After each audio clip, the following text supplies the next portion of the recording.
G'day, g'day, g'day. This is Charlie, and I'm coming to you today with your daily dose of business inspiration. Topic number 188, the impact of social responsibility. Let's have a talk about social responsibility because I'm going to go with a slightly older school definition of social responsibility rather than the one that I keep getting given today. If you want to have a discussion about that, that's fine. But social responsibility for a business, to me, is about the business it's about the business going beyond just looking at profit and being successful profitably, and how it uses its place within the ecostructure that is our world, that is our area, to make things better. Now, not all businesses can do it, or do well. Some businesses just don't do it. Uh, it's something that every business can aspire to. Every business will have a different approach to doing it, but it's about going a little bit further than just being profitable and looking at how you can use your success to make things better all around. Alrighty. So that's a much older school definition of social responsibility than I've seen today, and it's one that I actually prefer. Uh, so what are some of the strategies what are some of the things we can do to be socially responsible as businesses within our environment? Well, first of all, ethical business practices. We need to be conducting our business in fair and ethical manner. We need to be transparent, anti-corruption measures as we can have them, and looking at fair trade practices, that we aren't exploiting areas that we aren't going through exploitative practices, that we understand what our supply chain is and where things are coming from and how things are being produced and all of those things. So ethical business practices are really, really important. Economic responsibility, generating profit while positively impacting society. So absolutely, we need to generate profit. That's why we're in business. We need to generate profit. Profit ensures that we are here tomorrow to support what we sold yesterday, pretty much.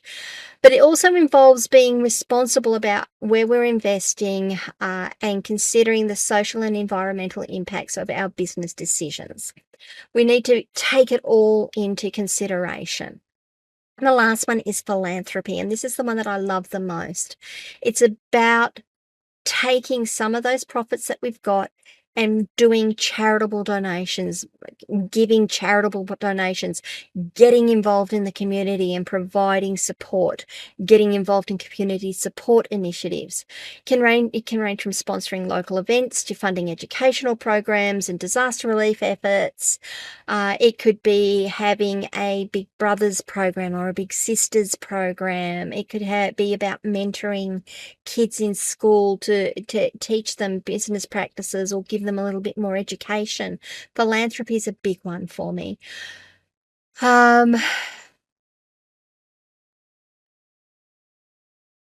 Sorry, I was just thinking about the example I wanted to give there, and I had lost it. The example I can give on philanthropy, and it's actually a really interesting one. I come from a town called Canberra in Australia. Most of you will know it if you are Australian. Most of you will hate it if you aren't, if you don't live in Canberra.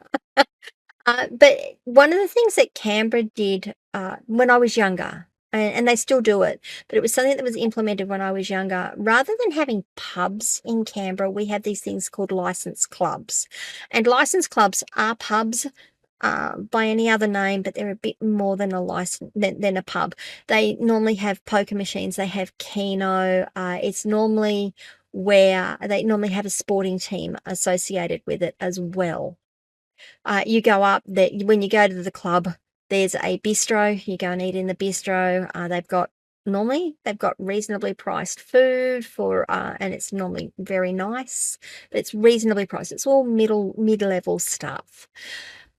One of the things that the government did was say, look, if you guys want to do all this stuff with the gambling and the alcohol, One of the things we're going to want you to do is to take 2 or 3% of your profits every year and put that back into the community. We're not going to tell you how to do that, but we want to see you doing it. So what a lot of the clubs did was create business funds and sponsorship funds. So they will sponsor the kids' sporting teams at school. They will create their own sporting teams for the kids and put funds into that so that the kids can get out and learn to play football or learn to play soccer or baseball or basketball. For one of the things that and the reason I found out about this was I was involved with the local dog club, and we were looking at getting some funding in to do some development on the grounds that we had.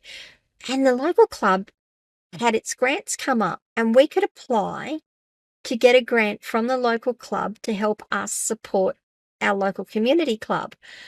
And that was how they were making, that was how one way they were acquitting the money that they had to put back into the community, is they were looking at all the other community-based organisations that were around and saying, well, we've got money, how can we help you? And I think that's a wonderful way of doing it. And that's another way of doing philanthropy, sorry.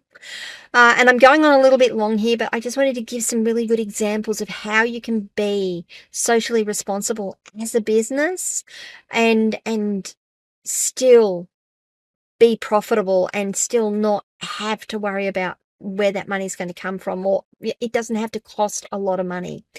As a retailer, the other thing that I would do is I'd get all the schools coming in. We've got a raffle coming up. We've got a big thing coming up at school. Can you give us a donation? And I would do up a pack of DVDs. It might cost me $100 of DVDs. I'd do them up in a nice little package. I'd put some business cards in. I'd also give out, a couple of 5% vouchers or something that they could just hand out willy-nilly, get people into the store. And I would get advertising in their newsletter. I'd get a poster up at the school. Occasionally we got invited down to the school as part of the festivities to be involved in the drawing of the raffle. It was really good. But it got us involved in the community. It didn't cost me a lot of money, and it also got me out there as a way of marketing as well. So it was a really good way of doing things. So there's some ways to get in, be socially responsible as a business. What are the benefits of it? Well, I've already tapped on some of that, haven't I? Touched on some of that, haven't I? Brand loyalty. Consumers are more likely to support brands that demonstrate social responsibility. If you are supporting a local school, it is highly likely that the parents of that school will try to support you above anyone else. Now, that's not going to be a guarantee, but they will try to support you. That's a high likelihood there. Employee engagement.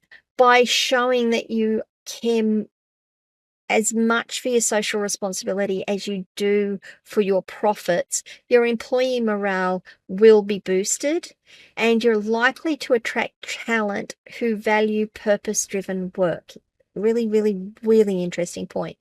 And long-term success. Sustainable and ethical practices contribute to long-term business success and resilience.